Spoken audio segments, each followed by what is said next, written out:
Continuando a falar sobre tonelagem de registro dos navios, eu queria falar sobre duas tonelagens que têm um detalhe muito interessante. Eu estou falando da tonelagem bruta e a tonelagem líquida dos navios. E o detalhe é que, apesar de haver o nome tonelagem, net tonnage e gross tonnage, você sabia que não tem nada a ver com peso, tonelada, mas volume? Pois é. Eu, por muito tempo, também associei esse nome tonelagem, ton, a peso, mas não, fui descobrir depois que se tratava de volume. E outro detalhe interessante é que essa tonelagem está associada com o vinho. Mas como assim, vinho? Sim, vinho. Vamos lá. Para explicar isso, nós temos que voltar ao passado, século XIII, quando na Inglaterra, um tonel de vinho que tinha 40 pés cúbicos de capacidade, era a medida para se cobrar impostos dos navios que escalavam nos portos ingleses. Os navios, então, eram medidos pela capacidade, pela quantidade de tonéis de vinhos que eles podiam carregar.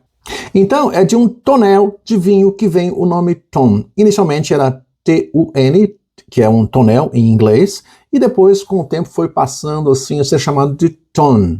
Bem mais tarde, no século XIX, o rei da Inglaterra, então, definiu que o novo padrão para um tonel não seria de 40 pés cúbicos, mas de 100 pés cúbicos. E então esse padrão acabou sendo também adotado mundialmente.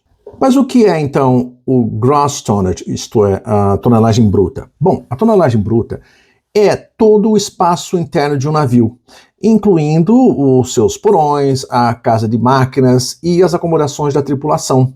Mas a tonelagem líquida não. A tonelagem líquida é definida pelos espaços internos do navio que podem ser convertidos em frete. E aí nós estamos falando dos porões dos navios, que eles podem ser utilizados para fazer dinheiro, para fazer frete.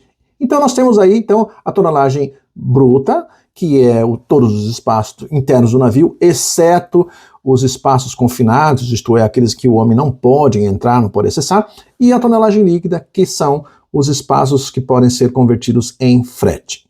Mas antes de ser net tonnage, gross tonnage, era net registered tonnage e gross registered tonnage.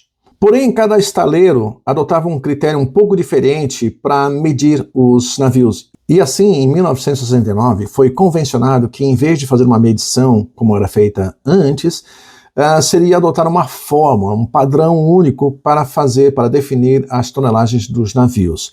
E então passou-se a ser gross tonnage e net tonnage, sem essa palavra registered. Essas tonelagens são usadas frequentemente para efeito de cobrança de taxas portuárias, não para a definição de quanto o navio tem de fato de espaço interno.